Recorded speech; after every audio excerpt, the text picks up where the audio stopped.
they follow the daily routine as well. Okay, so when you talk about self-study or daily routine, Yeah.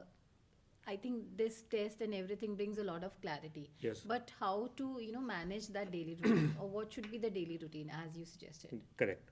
So a daily routine plays a pivotal role. It's a paramount for each and every individual.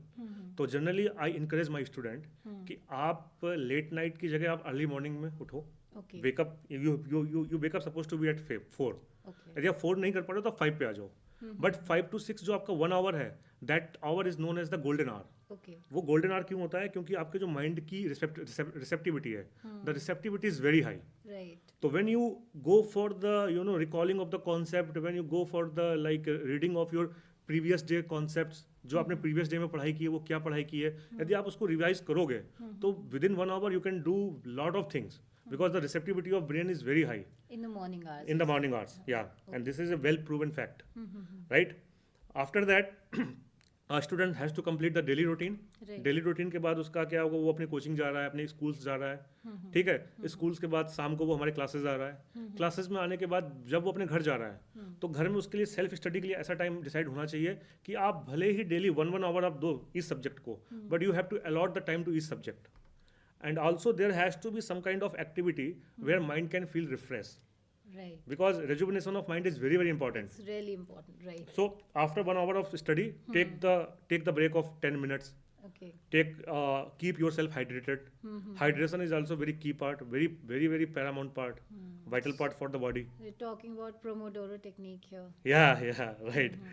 So all these things are very very important. So we design the daily routines for student. They need to follow the routines. They need to prepare the things. They need to keep hydrated their body. So that is how a brain can function in the optimum level. And that is the uniqueness of Ramsar classes. That's wonderful.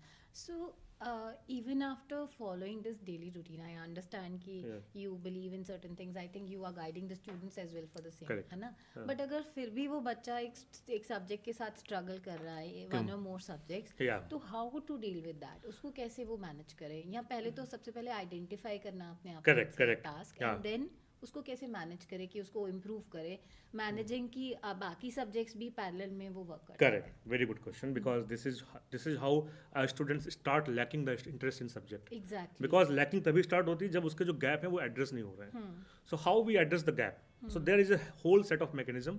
When a student comes to the class, we go for the AI and ML assessment learning. Yeah, you that talked engine about. that engine creates a kind of strength weakness. हमें dashboard देता है, हम उसमें काम करते हैं. अब suppose आप ये सोचोगे कि बच्चा क्लासरूम में है और क्लासरूम के बाद वो घर पे गया तो घर पे तो राम सर उसके साथ नहीं है, Exactly. या जो हमारी फैकल्टी उसके साथ नहीं है. Right. अब घर पे वो क्या करेगा? तो we have a virtual assistance. Okay. ठीक है. अब वर्चुअल असिस्टेंस क्या है कि we have a AI technology called main stay. Main stay एक टूल है. वो टूल क्या करता है? बच्चे को वर्चुअल असिस्टेंट देता है कि बच्चा सपोज करो वो अभी केमिस्ट्री में मोल कॉन्सेप्ट का क्वेश्चंस कर रहा है, जहाँ उसको प्रॉब्लम आ रही है. वो समझ नहीं पा रहा है कि नॉर्मलिटी से मोलरिटी या मोलरिटी से नॉर्मलिटी में कैसे कन्वर्ट करेंगे, या मोलरिटी से मोलरिटी या मोलरिटी से मोलरिटी. तो वो नहीं समझ पा रहा. तो उसके लिए क्या है कि जो हमारा वर्चुअल असिस्टेंट है मेन स्टे में पूरा डेटाबेस फीड है. वो डेटाबेस को क्वेश्चंस देगा और वहाँ से पूरा स्टेप बाय स्टेप निकल के सोल्यूशन आ जाएगा. Okay. तो immediately their questions will be solved. Okay. तो जहाँ पर उसको वेट करना पड़ रहा था एक दिन के लिए कि हम अगले दिन जाएंगे राम सर क्लासेस में, फैकल्टी मिलेगा, उससे पूछेंगे, इमीडिएटली उसके जितने भी हर्डल्स हैं वो क्लियर हो रहे हैं. तो हर्डल्स कम होते जाएंगे, अपॉर्चुनिटी बढ़ती जाएगी. तो अपॉर्चुनिटी बढ़ती जाएगी तो उसकी स्ट्रेंथ इंक्रीज करेगी, स्ट्रेंथ में स्पाइक आएगा और उसका जो ओवरऑल लर्निंग आउटकम है that will be increased by 30 to 35%. So do you think कि ये आप बात कर रहे हैं कि एक तरफ टीचर्स हैं, दूसरी तरफ आपका ये वर्चुअल असिस्टेंट है. Correct. So can it completely replace the teachers? So what is the importance?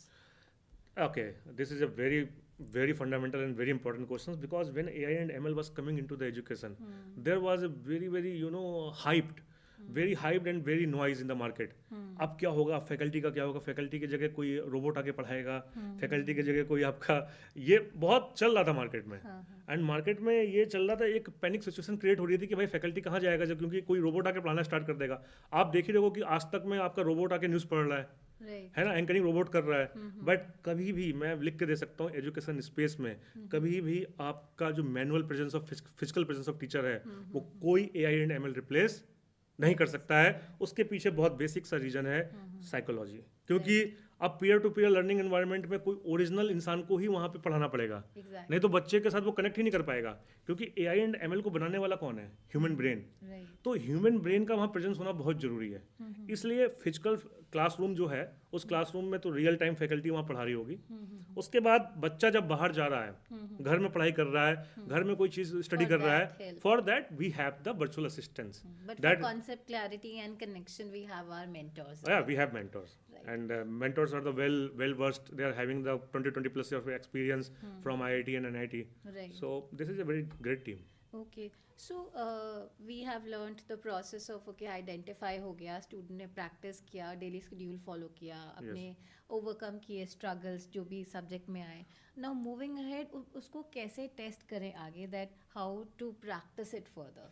Correct. So we always encourage for the testing practice, evaluation practice कि आपको कितना आपका सब्जेक्ट में कितना ग्रिप बना, Okay. और ग्रिप की जो ग्रिप आप बना है वो ग्रिप कैसे निकल के आएगा, आपका टेस्ट में परफॉर्मेंस क्या रहा। Right. ठीक है, तो suppose we are completing a chapter in physics और इन केमिस्ट्री और इन मैथ और इन बायो, तो we generally go for assessment, and that assessment test is also taken by our assessment engine Okay. that integrated by AI and ML. So Alright. that assessment engine immediately tell us कि बच्चे को इस chapter में यहाँ पे gap आ रहा है। Suppose करो कि बच्चे ने केमिकल बॉन्डिंग एग्जाम दिया, ठीक अब है। केमिकल बॉन्डिंग में बैलेंस बॉन्ड थ्योरी और मॉलिकुलर ऑर्बिटल थ्योरी, ये जो दो थ्योरी है केमिस्ट्री में, this two theory governs the whole organic chemistry. Organic chemistry का रेजोनेंस, ऑर्गेनिक केमिस्ट्री में बॉन्ड, ऑर्गेनिक केमिस्ट्री में किसी रिएक्शन इंटरमीडिएट का फेट, ये सब डिपेंड करता है केमिकल बॉन्डिंग से।